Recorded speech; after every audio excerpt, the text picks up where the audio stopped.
আমার মায়ের কাছে শেখা খুবই মজার একটা রেসিপি আজ আমি আপনাদের সাথে শেয়ার করব। হে গাইস, আসসালামু আলাইকুম, কেমন আছেন সবাই? আজ আমি আপনাদের সাথে শোল মাছ দিয়ে একটা মজার রেসিপি তৈরি করে দেখাবো। আশা করছি আপনাদের কাছে ভালো লাগবে, তাই না টেনে পুরো ভিডিওটি দেখবেন।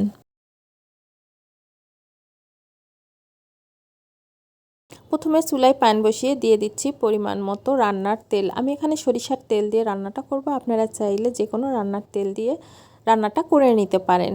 দিয়ে দিচ্ছি পেঁয়াজ কুচি, পরিমাণ মতো পেঁয়াজ কুচি দিয়ে পেঁয়াজটা ভালোভাবে ভেজে নিব। পেঁয়াজগুলো আমি গোল্ডেন কালার হয়ে আসা পর্যন্ত ভেজে নিব।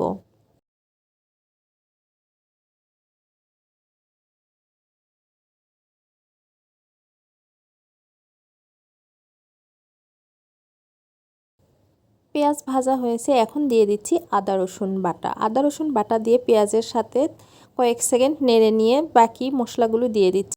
এখানে আমি দিয়েছি 1 টেবিল চামচ লাল মরিচের গুঁড়া, হাফ চা চামচ হলুদের গুঁড়া, জিরার গুঁড়া 1 টেবিল চামচ, ধনিয়া গুঁড়া 1 টেবিল চামচ, স্বাদ মতো লবণ, আর দিয়েছি সামান্য গরম মশলা।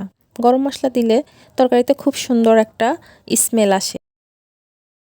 সামান্য নেড়ে চেড়ে দিয়ে দিচ্ছি টমেটোর টুকরা। টমেটোর টুকরাটা দিয়ে মশলাটা কিছুক্ষণ কষিয়ে নিয়ে কেটে ধুয়ে পরিষ্কার করে রাখা শোল মাছগুলো দিয়ে দিব। মাছ দিয়ে উল্টিয়ে পাল্টিয়ে নেড়ে চেড়ে পরিমাণ মতো পানি দিয়ে মাছটা আগে ভালোভাবে কষিয়ে নিব।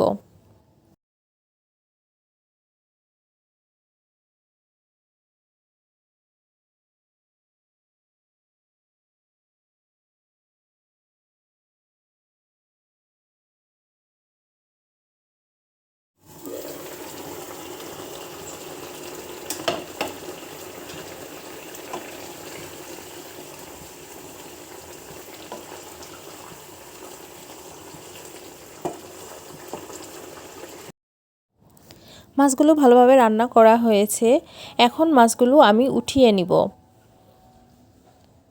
মাছগুলো সাবধানে উঠিয়ে নিতে হবে। আমি একটা একটা করে মাছগুলো উঠিয়ে নিচ্ছি যেন মাছগুলো ভেঙে না যায়।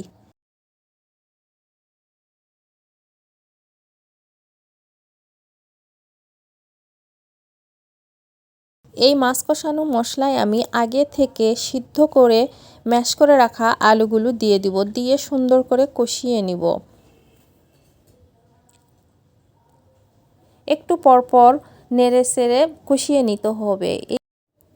এই সিদ্ধ আলু তরকারিটা যদি একটু পরপর নেড়ে চেড়ে না দেওয়া হয় তাহলে নিচে থেকে পুড়ে আসার সম্ভাবনা থাকে, তলানিতে লেগে যায়। তাই একটু ধৈর্য নিয়ে একটু পরপর উল্টিয়ে পাল্টিয়ে নেড়ে চেড়ে দিতে হবে, তলানি থেকে উল্টিয়ে দিতে হবে।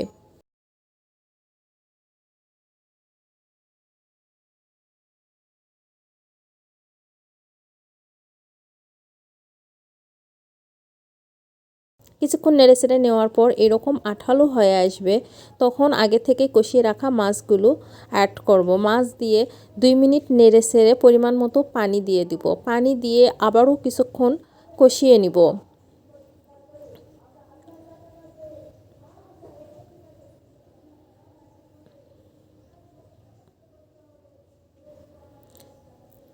এ পর্যায়ে দিয়ে দিব পরিমাণ মতো লবণ। লবণ দিয়ে ঢেকে রান্না করব।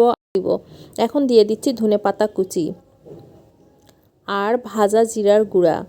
ধনেপাতা কুচি আর ভাজা জিরা দেওয়ার কারণে এই রান্নায় একটা অদ্ভুত স্বাদ আসে,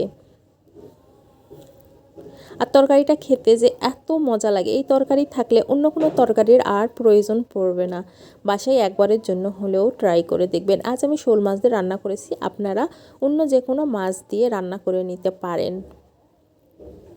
আর যারা মাছ ভেজে রান্না করতে পছন্দ করেন সেই ক্ষেত্রে অন্য মাছ দিলে ভেজে রান্না করবেন, কিন্তু শোল মাছ আমার কাছে না ভেজে রান্না করেই বেশি ভালো লাগে। যদি অন্য মাছ হইতো তাহলে আমি অবশ্যই ভেজে দিতাম, রুই মাছ বা কাতলা মাছ বা আদার্স কোনো মাছ হলে ভেজে দিতাম। দেখুন, দেখতে অনেক সুন্দর লোভনীয় হয়েছে। তো আশা করছি আজকের আমার এই ভিডিওটা সবার কাছে ভালো লেগেছে। ভালো লাগলে লাইক কমেন্ট শেয়ার করবেন, আর যদি আমার পেজ থেকে দেখেন অবশ্যই ফলো দিবেন, আর ইউটিউব চ্যানেল থেকে দেখলে সাবস্ক্রাইব করবেন। সবাই অনেক অনেক ভালো থাকবেন, সুস্থ থাকবেন, নিরাপদে থাকবেন। সবার জন্য অনেক অনেক শুভকামনা। আল্লাহ হাফেজ সবাইকে। আসসালামু আলাইকুম।